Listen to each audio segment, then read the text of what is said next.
Christmas, a holiday loved by over 2 billion people.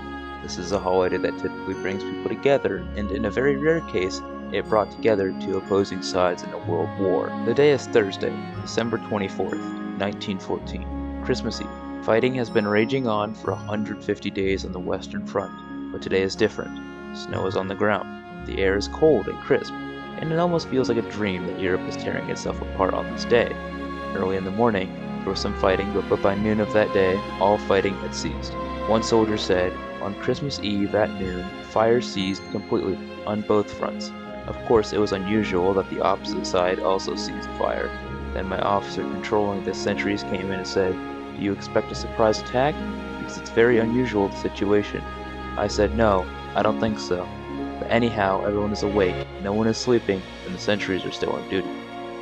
For one English regiment, the truce started when instead of hearing gunshots and artillery coming from the German trenches, they heard the sound of Holy Night, Stille Nacht, Heilige Nacht in German. The regiment then sang Holy Night after the Germans, and after they were done singing, the Germans said to meet them in no man's land. After a while, the officers led a few officers out into no man's land to meet the Germans.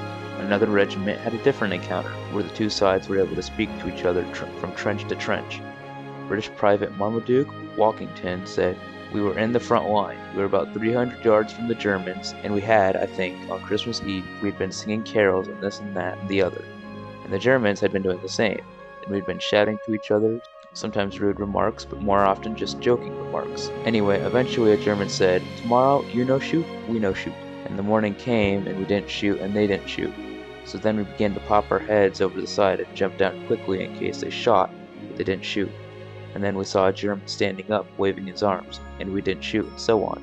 So it gradually grew. Some requests for meeting in no man's land were ignored, and both sides stayed in their trenches, not firing at each other, typically celebrating with their respective groups.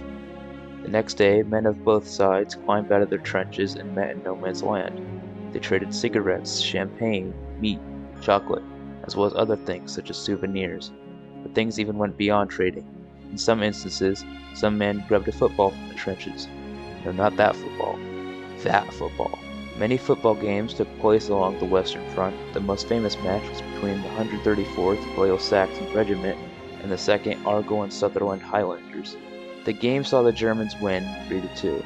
When the high commands of both sides heard about the truce, they were not happy and ordered the truce to be ended immediately.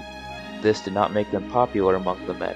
As the soldier George Ashers put it, "We got orders to come down the trench.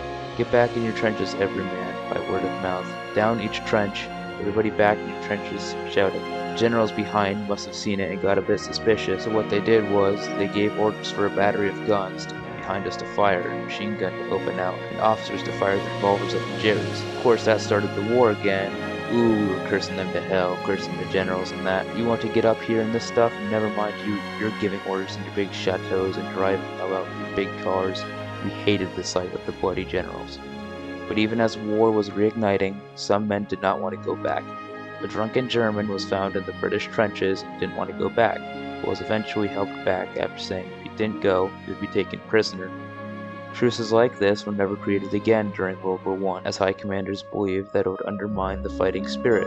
But while there were never any more big Christmas truces, Christmas was still celebrated throughout the war, as well as some small truces in 1915, but not many. It's been a great year making videos for you all, and I hope you all have a great day and a very Merry Christmas.